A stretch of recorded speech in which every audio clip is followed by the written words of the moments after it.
kuma wanda ya taimaka mata Allah ya sa aka santa a duniya yana cikin hotunan da aka ɗauka na White Money wanda ya lashe gasar BB ne ja kimanin naira miliyan 90 wato jarumi Ali Nuhu, wanda idan kun kasance da mu a ƙarshen jawabin za mu sako muku bidiyon domin jin ta bakinsa, sai ku dakace mu don kasancewa da bidiyon, sai an jima.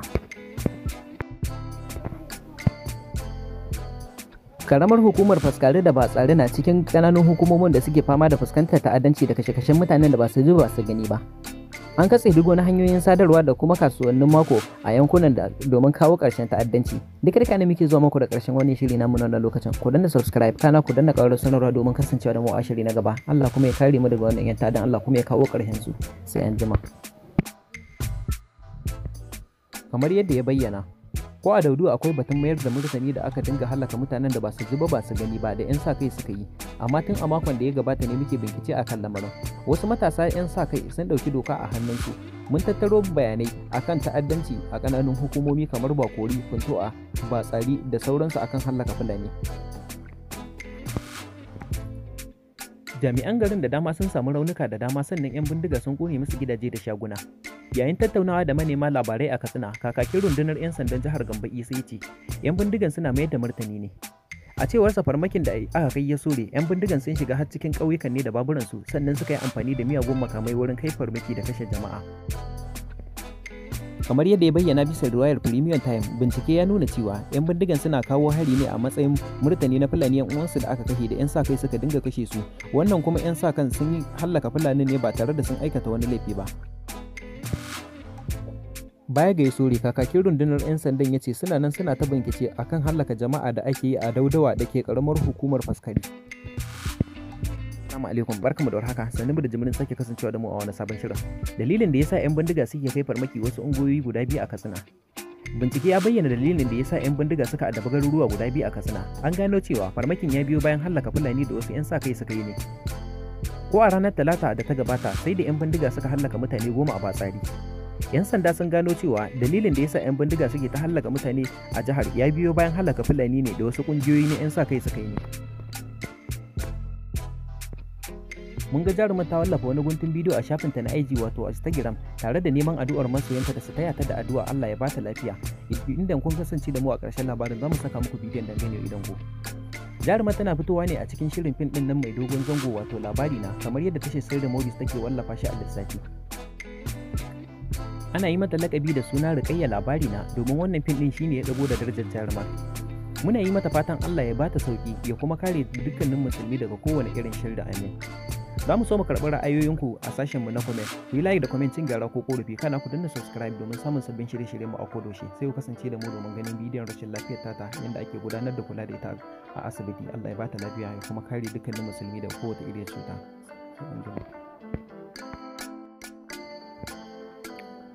Rahoton ya ci gaba da cewa jarumar ta zo wajen ɗaukan bidiyo har an fara aiki, daga nan kuma sai jarumar ta gudu ba ta dawo ba. Shi yasa kamfanin ya buƙaci kotu da ta umarci jarumar da ta dawo musu da kuɗin su tunda ba ta kammala musu aikin su ba. Ita dai wannan kuɗin da ake tuhumar wannan jaruma ta dawo da su ne. Ta yi salar arowa kayan aiki da kamfanin ya yi, wanda rashin goyon bayanta da kuma dawowarta ya sa kamfanin ya tafka mummunar asara ta kuɗin aro a kayan aiki da yi. Duk da ba mu ji ta bakin jarumar ba akan menene dalilin da ya sa ba ta dawo musu da kuɗinsa ba ko kuma ta zo ta kammala musu aikinsu ba. A wani labarin kuma na daban, inna lillahi, jarumar fim ɗin Labari Na Tima Yola ta gamu da rashin lafiya mai tsanani. Kamar yadda kuka sani, wannan jarumar wato Tima Yola wacce ake mata lakabi da Rukayya a cikin shahararren fim ɗin nan mai dogon zango wanda ake haska shi a duk mako wato Labari Na, ta gamu da rashin lafiya. Duk da dai dan adam baya rabuwa da jarrabawar ubangiji, to sai dai ita rashin lafiya wata aba ce da ya kamata mutane su sani domin a yi wa mutum addu'ar Allah ya bashi sauki. Assalamu alaikum, barkanmu da warhaka, sannu da sake kasancewa da mu a wani sabon shirin. Amma ka Hafsat Idris a gaban kotu kan ta cinye kuɗin aiki zunzurutu har naira miliyan 1.300. A nan ne kuma sai muka tashi da wani labari akan an kai karar Hafsat Idris gaban kotu kan ta cinye kuɗin aiki. Kamar yadda gidan rediyon da FM ya fitar da wani rahoto akan jaruma Hafsat Idris, rahoton ya bayyana cewa wani kamfani ya kai karar Hafsat Idris gaban kotun da ke jihar Kano da ke unguwar Ungwaggo biyo bayan cinye wani zunzurutun kuɗi da ta yi har naira miliyan 1.300 bisa saba alƙawarin da ta yi na yi musu bidiyon rawa, kuma ta karɓi kuɗin ta ƙi rawa. Assalamu alaikum, barkamu da warhaka. Sannu da jimirin sake kasancewa da mu a wani sabon shirin. Jarumar Hadiza Gaban ta soki jarumi Ali Nuhu dalilin katsalandan da suka yi wa jaruman shirin fim din Big Brother. A ranar Lahadi da ta gabata an kammala shirin fim din Big Brother da Naija kashi na 6 wanda aka shafe sama da awanni 3 ana shirye fim din, wanda ake haska shi a gidan talabijin din Star Time, inda wani iyamuri ya samu nasarar lashe gasar da aka yi, inda ya samu makudan kudade har naira miliyan 90.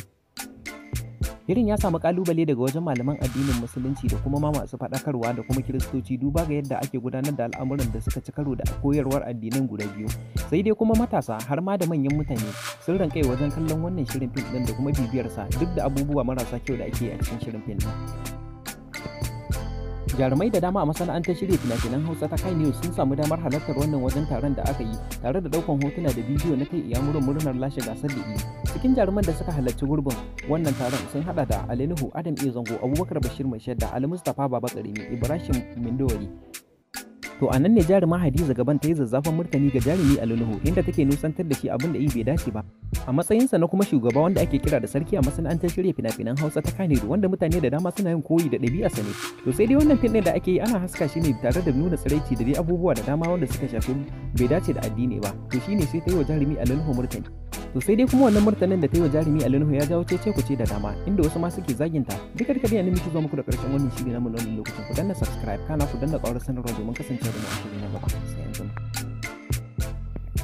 Matar da mahaifiyarta da mijinta suna rayuwarsu yadda suka ga dama, har ma kanwarsu ma ba su bari a baya ba. A bidiyon da ta wallafa kamar yadda LIB ta rawaito ta ce, "Ni da mahaifiyata muna musayar miji a wurin kwanciya kuma hakan yana da ƙayatarwa kwarai da gaske. Kun san dalili? Idan na ji ba zan iya bashi kaina ba, sai in bashi damar ya kwanta da ita. Ni irin matan nan ce da bana bawa mijina kaina sai sau biyu a mako." Ta ce yakan ɗanɗana kanwata amma. Madi ta ce har kanwata ma takan kwanciya da mijina, kamar yadda ta bayyana bisa rayuwarta. Idan kana so ka san yadda nake farantawa mijina, to in bashi damar kwanciya da kanwata ne. Wannan wallafar bidiyon ya janyo cece-kuce iri-iri, kamar yadda wani ya tsokaci kamar haka. Wannan TikTok din shekara ɗaya ina yin sa, daga yanzu kuma na kama gabana. Duk da muke zuwa muku da ƙarshen wannan cakwake ta.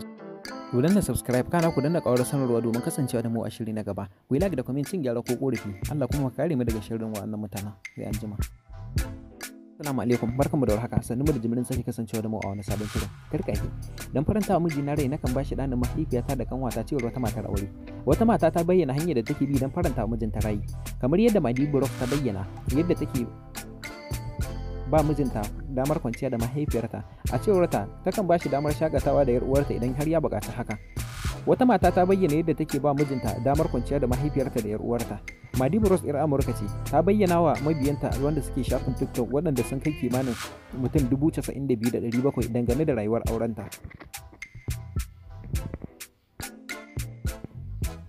Wata majiya ta daban ta ce, 'yan bindigan sun banka wa gidaje sha uku da ababen hawa 16 wuta, ciki har da na 'yan sanda. Kakakin rundunar 'yan sandan jihar Muhammad Shehu ya tabbatar da farmakin, sai dai har yanzu bai faɗi bayani ba akan komai. A wani labari kuma na daban, rundunar 'yan sandan jihar Zamfara ta bayyana yadda ta samu nasarar kama mutane 21 da ake zargin 'yan bindiga ne da suka addabi jihar, tare da masu taimaka musu guda 69 duka cikin watan Satumba. ASP Muhammad Shehu, jami'in hulɗa da jama'a na hukumar, ne ya bayyana hakan ga manema labarai a Gusau, inda ya lissafo tarin nasarorin da jami'an 'yan sanda suka samu a jihar. Kamar yadda ya bayyana, sun hallaka shi'uman 'yan bindiga guda 5 da jami'an tsaro suka daɗe suna nema ido a buɗe. Duk da muke zuwa muku da ƙarshen wani shiri na wannan lokacin. Ku danna subscribe, kana ku danna ƙaurar sanarwa domin kasancewa da mu a shiri na gaba. Sai an jima. Mun binne mutane 19 da 'yan bindiga suka hallaka. Akwai mutane da dama da suka raunata waɗanda suna nan a asibiti. Cikin waɗanda aka hallaka har da ƙananan yara da mata waɗanda suka kasa tserewa yayin da 'yan bindiga suka kai farmakin.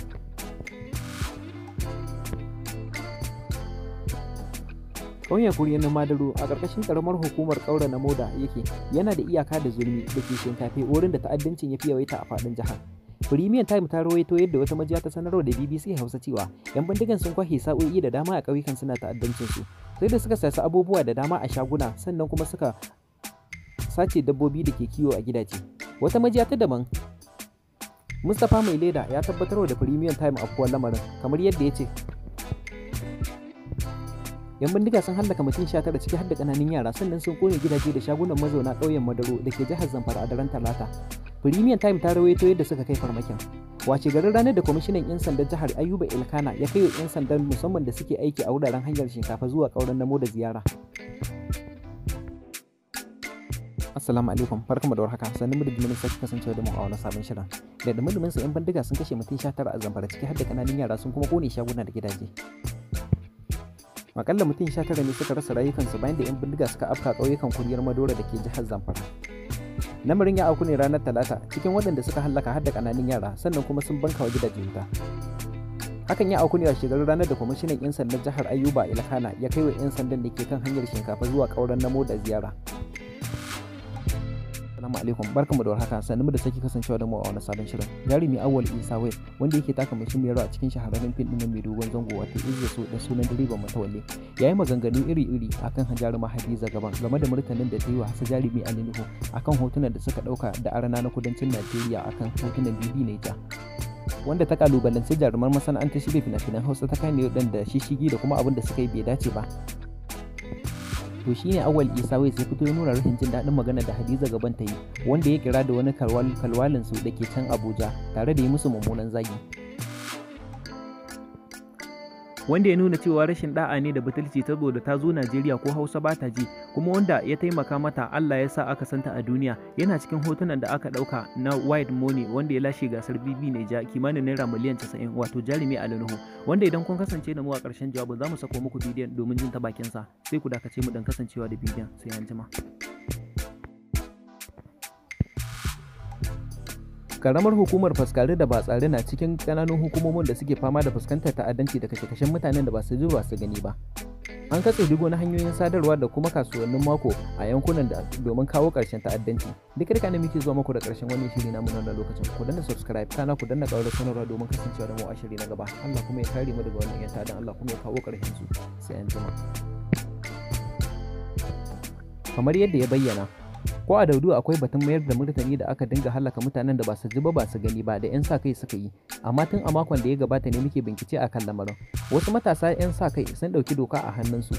Mun tattaro bayanai akan ta'addanci a ƙananan hukumomi kamar Bakori, Funtu'a, Batsari da sauransu akan hallaka Fulani. Jami'an garin da dama sun samu raunuka da dama, sannan 'yan bindiga sun kone musu gidaje da shaguna. Yayin tattaunawa da manema labarai a Katsina, kakakin rundunar 'yan sandan jihar Gambo Isa ce 'yan bindigan suna mayar da martani ne. A cewar sa farmakin da aka kai ya sore, 'yan bindigan sun shiga har cikin ƙauyukan ne da baburansu, sannan suka yi amfani da miyagun makamai wurin kai farmaki da kashe jama'a. Kamar yadda ya bayyana bisa riwayar Premium Time, bincike ya nuna cewa 'yan bindigan suna kawo hari ne a matsayin murtani na Fulani 'yan uwansu da aka kashe da 'yan sa kai suka dinga kashe su, wannan kuma 'yan sa kan sun yi hallaka Fulani ne ba tare da sun aikata wani laifi ba. Baya ga Yasore, kakakin rundunar 'yan sandan ya ce suna nan suna ta bincike akan hallaka jama'a da ake yi a Daudawa da ke karamar hukumar Faskari. Assalamu alaikum, barkamu da warhaka. Sannu da jimirin sake kasancewa da mu a wani sabon shirin. Dalilin da yasa 'yan bindiga suke kai farmaki wasu ungoyoyi guda biyu a Katsina. Bincike ya bayyana dalilin da yasa 'yan bindiga suka addabi garuruwa guda biyu a Katsina. An gano cewa farmakin ya biyo bayan hallaka Fulani da wasu 'yan sa kai suka yi ne. Ko a ranar Talata da ta gabata sai da 'yan bindiga suka hallaka mutane 10 a Batsari. 'Yan sanda sun gano cewa dalilin da yasa 'yan bindiga suke ta hallaka mutane a jihar ya biyo bayan hallaka Fulani ne da wasu kungiyoyi na 'yan sa kai suka yi ne.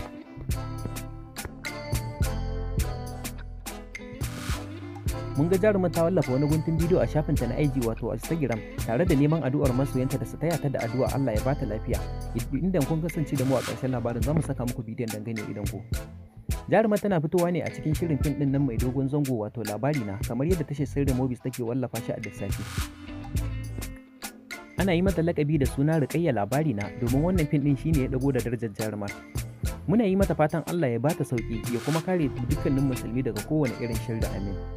Za mu so mu karɓi ra'ayoyinku a sashenmu na comment. Ku yi like da commentin gyara ko korafi, kana ku danna subscribe domin samun sabbin shirye-shirye mu a kodayaushe. Sai ku kasance da mu domin ganin bidiyon rashin lafiyar tata yadda ake gudanar da kula da ita a asibiti. Allah ya bata lafiya ya kuma kare dukkanin musulmi daga kowace irin cuta.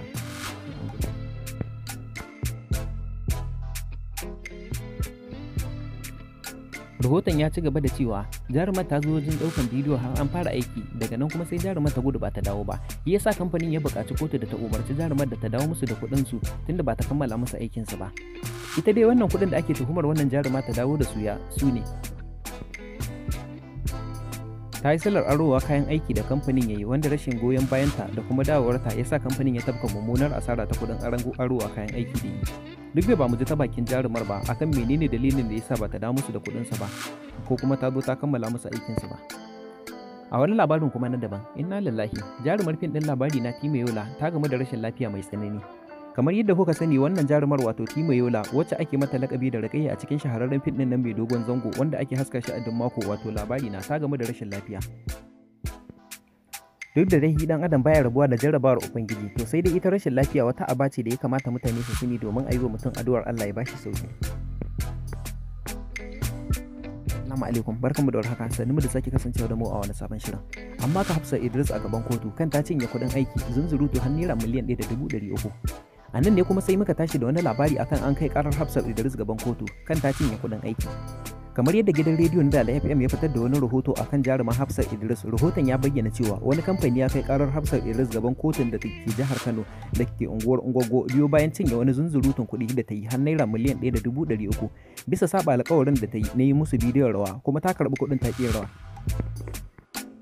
Assalamu alaikum, barkamu da warhaka, sannu da jimirin sake kasancewa da mu a wani sabon shirin. Jarumar Hadiza Gaban ta soki jarumi Ali Nuhu dalilin katsalandan din da suka yi wa jaruman shirin fim din Big Brothers. A ranar Lahadi da ta gabata an kammala shirin fim din Big Brothers ne ja kashi na 6 wanda aka shafe sama da awanni 3 ana shirya fim din wanda ake haska shi a gidan talabijin din Star Time inda wani iyamuri ya samu nasarar lashe gasar da aka yi inda ya samu makudan kudade har naira miliyan 90.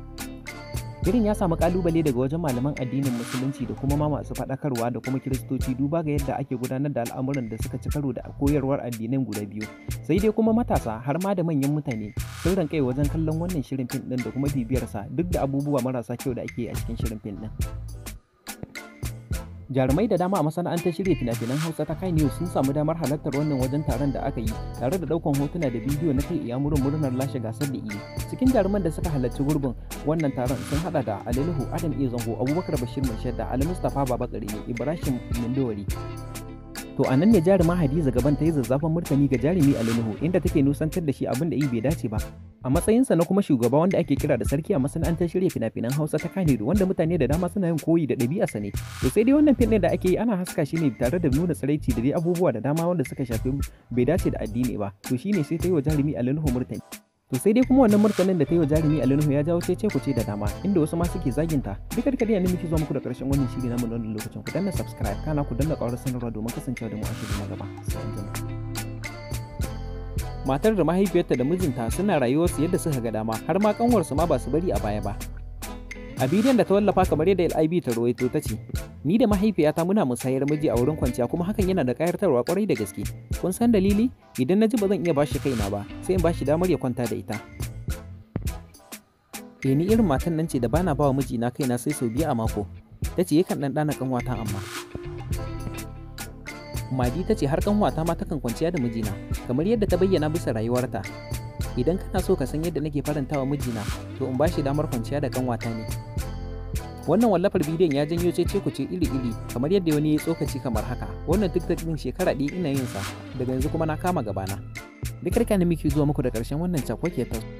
Ku danna subscribe kana ku danna ƙawar sanarwa domin kasancewa da mu a shiri na gaba. Ku yi like da comment cin gyara ko korafi. Allah kuma ka kare mu daga sharrin wa'annan mutanen. Sai an jima. Assalamu alaikum, barkanmu da warhaka, sannu da jimirin sake kasancewa da mu a wani sabon shirin. Karka yi. Dan faranta wa mijina rai nakan bashi ɗanin mahaifiyata da kanwata cewar wata matar aure. Wata mata ta bayyana hanyar da take bi don faranta wa mijinta rai. Kamar yadda Madi Brox ta bayyana yadda take ba mijinta damar kwanciya da mahaifiyarta. A cewar ta, takan bashi damar shakatawa da 'yar uwarta idan har ya buƙaci haka. Wata mata ta bayyana yadda take ba mijinta damar kwanciya da mahaifiyarta da 'yar uwarta. Madi Bros 'yar Amurka ce, ta bayyana wa mabiyanta wanda suke shafin TikTok waɗanda sun kai kimanin mutum 92,700 dangane da rayuwar aurenta.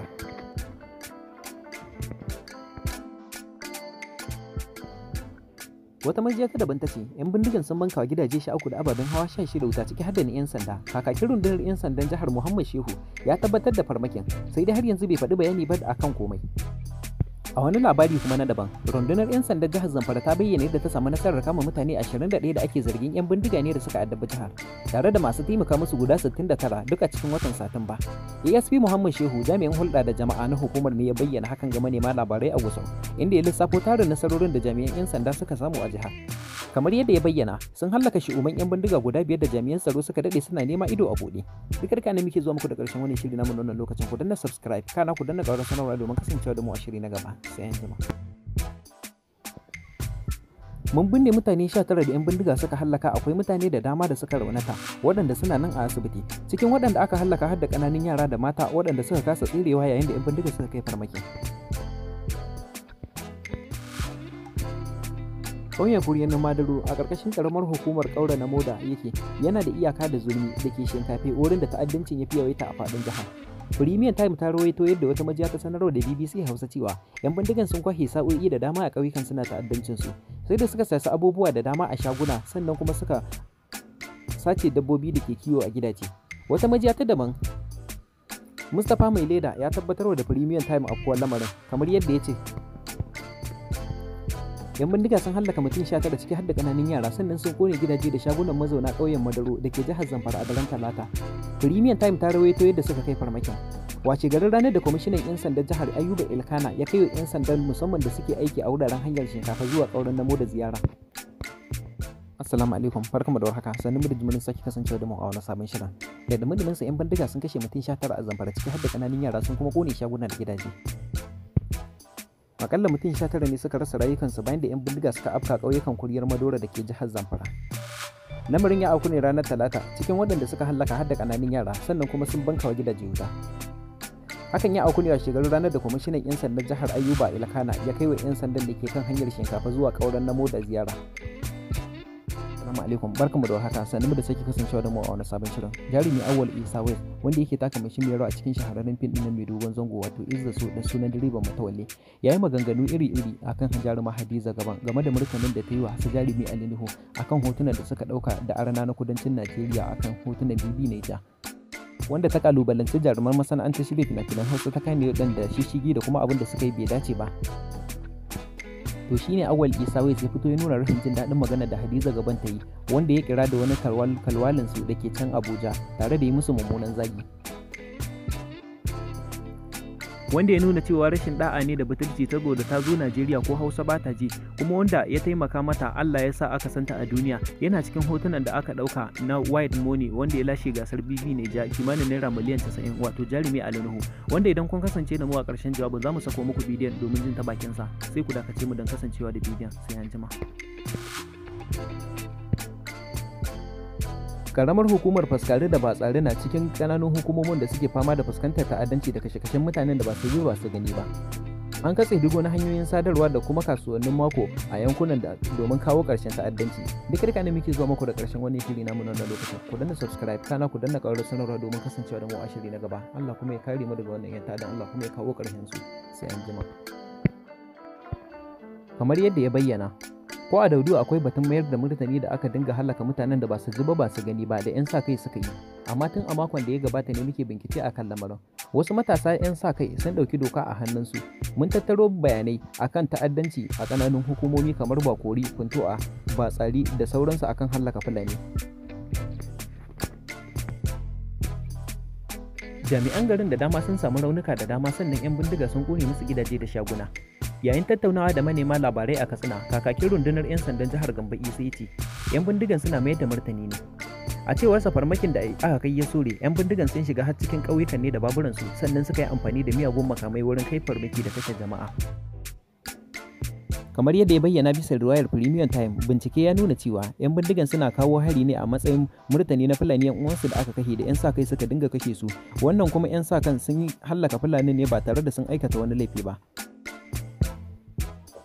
Baya ga Yasuri, kakakin rundunar 'yan sandan ya ce suna nan suna ta bincike akan hallaka jama'a da ake yi a Daudawa da ke karamar hukumar Faskari. Assalamu alaikum, barkamu da warhaka, sannu da jimirin sake kasancewa da mu a wani sabon shirin. Dalilin da yasa 'yan bindiga suke kai farmaki wasu ungoyoyi guda biyu a Katsina. Bincike ya bayyana dalilin da yasa 'yan bindiga suka addabi garuruwa guda biyu a Katsina. An gano cewa farmakin ya biyo bayan hallaka Fulani da wasu 'yan sa kai suka yi ne. Ko a ranar Talata da ta gabata, sai da 'yan bindiga suka hallaka mutane 10 a Batsari. 'Yan sanda sun gano cewa dalilin da yasa 'yan bindiga suke ta hallaka mutane a jihar ya biyo bayan hallaka Fulani ne da wasu kungiyoyi na 'yan sa kai suka yi ne. Mun ga jarumar ta wallafa wani guntun bidiyo a shafinta na IG wato Instagram tare da neman addu'ar masoyanta da su taya ta da addu'a Allah ya bata lafiya. Idan kun kasance da mu a ƙarshen labarin za mu saka muku bidiyon dangane da ku. Jarumar tana fitowa ne a cikin shirin fim ɗin nan mai dogon zango wato Labari Na, kamar yadda tashar Sirrin Movies take wallafa shi a lissafi. Ana yi mata lakabi da suna Rukayya Labari Na domin wannan fim ɗin shine ya dago da darajar jarumar. Muna yi mata fatan Allah ya bata sauki ya kuma kare dukkanin musulmi daga kowane irin shirri, amin. Za mu so mu karɓi ra'ayoyinku a sashenmu na comment. Ku yi like da comment cin gyara ko korafi, kana ku danna subscribe domin samun sabbin shirye-shirye mu a kodayaushe. Sai ku kasance da mu domin ganin bidiyon rashin lafiyar tata yadda ake gudanar da kula da ita a asibiti. Allah ya bata lafiya ya kuma kare dukkanin musulmi daga kowace irin cuta.